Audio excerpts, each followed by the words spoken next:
Ladies and gentlemen, in September 2009, after leading the Democratic Party of Japan in achieving a change of government, bringing an end to the long-standing Liberal Democratic Party-led administration, I served as Prime Minister of Japan, albeit for the extremely short period of 9 months. Of course, my main objective was to achieve a politics based on fraternity. That is because Japan has, for many years, showed insufficient autonomy as a result of two specific dependent relationships. The reason that Japan is not a fraternal state but rather a dependent state is firstly due to the state's dependence on the bureaucracy, which means that national policy is essentially decided by bureaucrats under a system that denies the people the opportunity to have their voices reflected in government.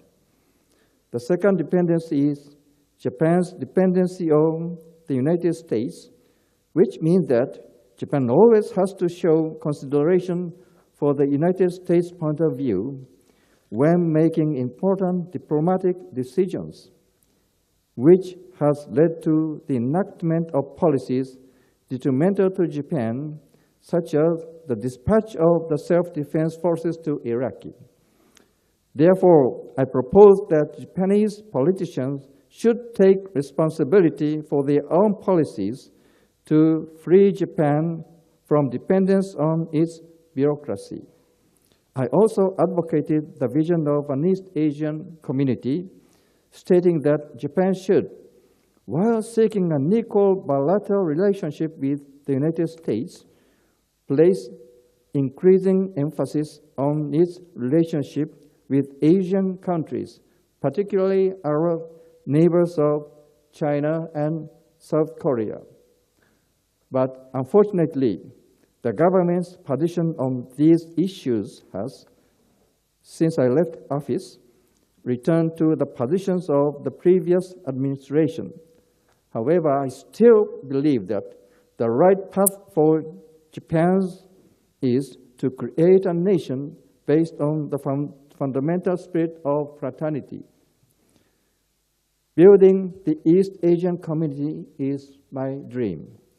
However, I don't think it is an unattainable dream. Since becoming a politician, I have always thought it possible for Japan and other Asian countries, and more widely countries with the Asia-Pacific region, to build greater fraternal bonds. More than 60 years have passed since Japan inflicted great damage and suffering to many countries, particularly China and other Asian nations, but we still have not achieved true reconciliation. In Europe, following the tragic experience of 2 world wars, France and Germany, previous sworn enemies began to cooperate in various fields, beginning with the joint management of coal and steel resources. As a result of such cooperation and of greater ties between the citizens of both nations, this movement passed through various stages and eventually developed into today's European Union, which binds France and Germany together as peaceful partners. It is the experience of reconciliation and cooperation in Europe that should serve as a model for our ideals here in Asia. In other words, the vision of the East Asian community is based on the key idea of open regional cooperation under which the participating nations cooperate in various fields and through numerous functional community networks within the region, with the ultimate goal of bringing the countries in the region together as peaceful partners. To achieve this goal, it is first of all important to make concrete cooperative progress in a wide range of fields, including trade, investment, finance, education, and addressing environmental issues. When I was Prime Minister, alongside the development of a new public sphere and the establishment of a state with power devolved to the regions, stated the establishment of an East Asian community as one of Japan's key national objectives. However, during my short term as Prime Minister, I was unable to set Japan on a concrete path towards achieving that vision, and interest in the East Asian community waned. Subsequent administrations stopped speaking of the community and unfortunately began adopting an antagonistic stance towards countries such as China and South Korea in the name of strengthening the Japan-US alliance. Despite this, I still believe that our times demand the creation of an East Asian community. That is why I believe it is my personal responsibility to continue through my words and actions to restore trust in Japan among Asian nations, to maintain the community as a viable vision rather than simply a dream. East Asia has greater economic disparities than Europe, is home to many different religions, and encompasses major cultural differences, including different historical perspectives and different languages.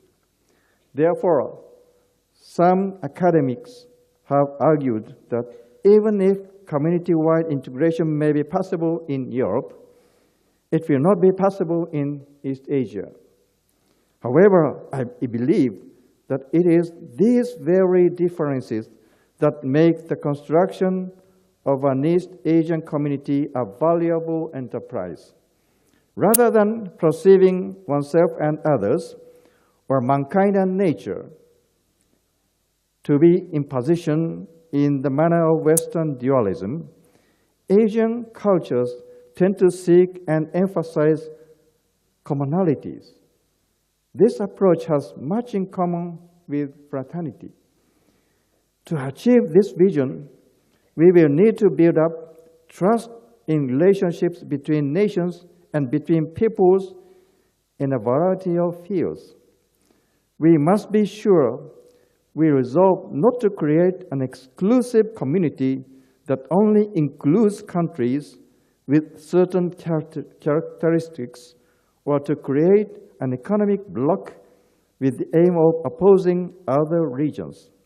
Rather, we must strive to create a flexible, open community and encourage the participation of nations such as the United States and Russia in certain fields. As I have stated, the objective of the East Asian community is not to exclude the United States from Asia.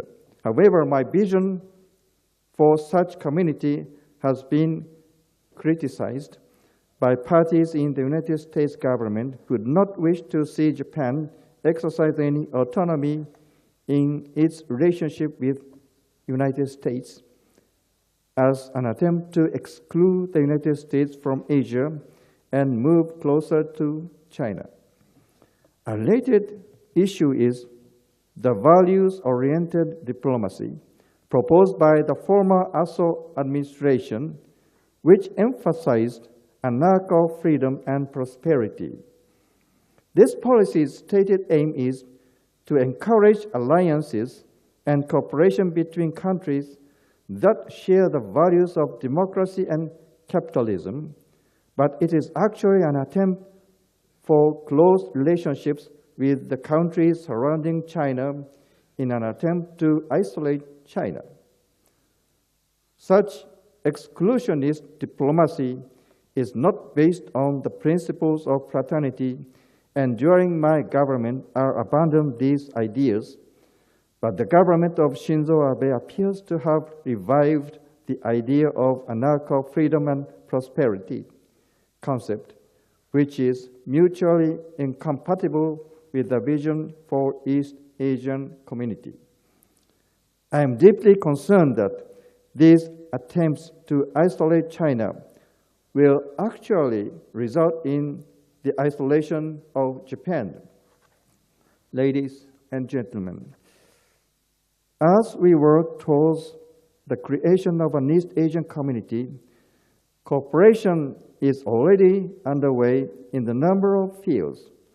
One such field is education, in which the Campus Asia project is underway in order to create an environment in which university students across Asia can learn without concern for national borders.